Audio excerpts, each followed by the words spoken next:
Olá, colegas, vamos falar um pouco sobre recurso ordinário no processo do trabalho.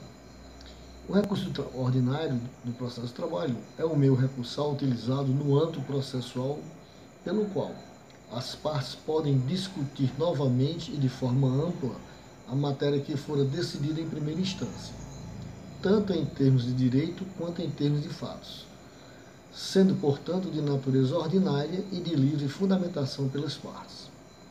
O seu cabimento encontra-se na fase de conhecimento processual, haja vista que na fase executória o recurso adequado seria o agravo de petição, sendo cabível inclusive nos procedimentos especiais que serão abordados nas aulas seguintes. A previsão legal do recurso ordinário encontra-se expressa através do artigo 895 da CLT, sendo que deve ser interposto dentro do prazo de 8 dias, sendo este o mesmo prazo para protocolo das contrarrazões do referido recurso. Sempre importante ressaltar que a Fazenda Pública, o Ministério Público do Trabalho e a Defensoria Pública têm o prazo dobrado, ou seja, no caso de recurso ordinário terão um prazo de 16 dias, valendo a mesma regra para as contrarrazões. O que é que diz o artigo 895 da CLT? Cabe recurso ordinário para instância superior. Primeiro, das decisões definitivas ou terminativas das varas e juízos no prazo de 8 dias.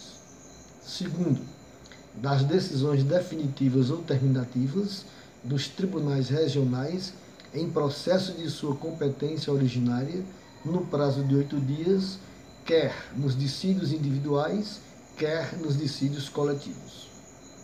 Parágrafo 1º. Nas reclamações suspeitas ao procedimento sumaríssimo, o recurso ordinário. Primeiro, será imediatamente distribuído uma vez recebido no tribunal, devendo o relator liberá-lo no prazo máximo de 10 dias e a secretaria do tribunal ou turma colocá-lo imediatamente em pauta para julgamento sem revisor. Segundo, terá parecer oral do representante do MP presente à sessão de julgamento, se este entender necessário o parecer com registro na certidão. Terceiro, terá acórdão consistente unicamente na certidão de julgamento, com a indicação suficiente do processo e parte dispositiva e das razões de decidido o voto prevalente. Se a sentença for confirmada pelos próprios fundamentos, a certidão de julgamento, registrando tal circunstância, servirá de acórdão. Parágrafo 2º. Os tribunais regionais divididos em turmas poderão designar turma para o julgamento dos recursos ordinários interpostos das sentenças prolatadas nas demandas sujeitas ao procedimento sumaríssimo. O recurso ordinário trata-se de um recurso que possui devolutividade ampla, seja sob a ótica de sua profundidade, seja na extensão de seu conteúdo. Contudo, é importante se frisar que existe um caso específico que leva em conta a concessão judicial de efeito suspensivo do recurso ordinário. Este é a hipótese de recurso ordinário de sentença normativa, no caso em que o presidente do TST confere efeito suspensivo na proporção e extensão conferidas em seu despacho. Hipóteses de cabimento.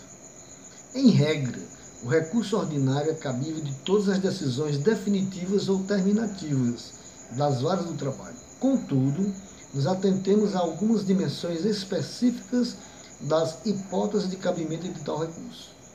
Recurso ordinário de sentença. O recurso ordinário é cabível tanto de decisões definitivas quanto de terminativas, sendo que dessa forma necessário se faz distinguir ambas as decisões.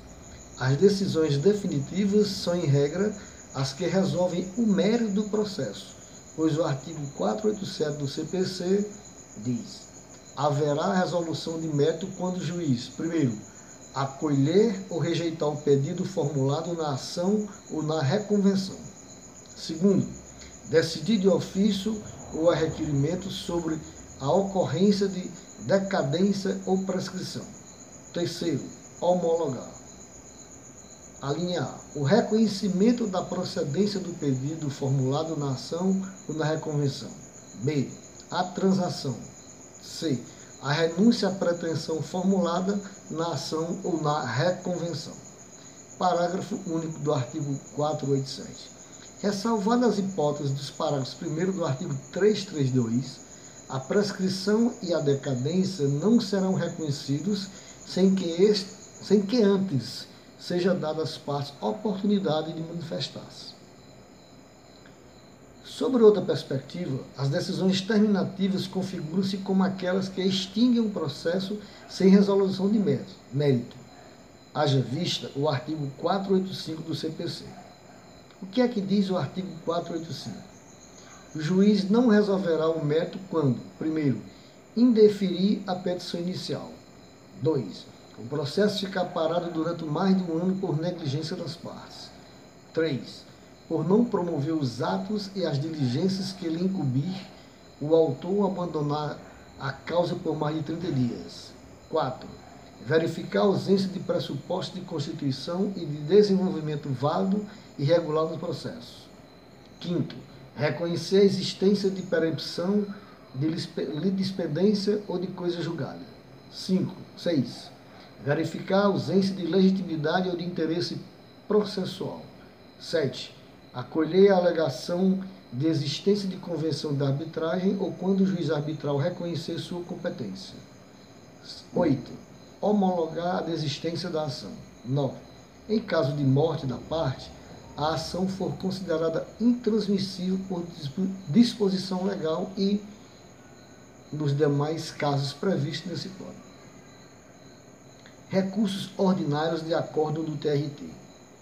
O recurso ordinário também tem a possibilidade de ser cabível em detrimento das decisões terminativas ou definitivas frente à competência que são originariamente dos TRTs, isto é, processos que se iniciam no TRT.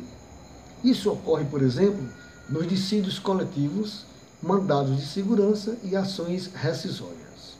Sendo assim, havendo recurso ordinário nas hipóteses citadas, temos que o órgão competente para julgar tal recurso é o TST, por meio das decisões de dissídios coletivos. Nos casos específicos de mandado de segurança, ações rescisórias e demais individuais de competência originária do TRT ficam sob competência da seção de dissídios individuais do TST.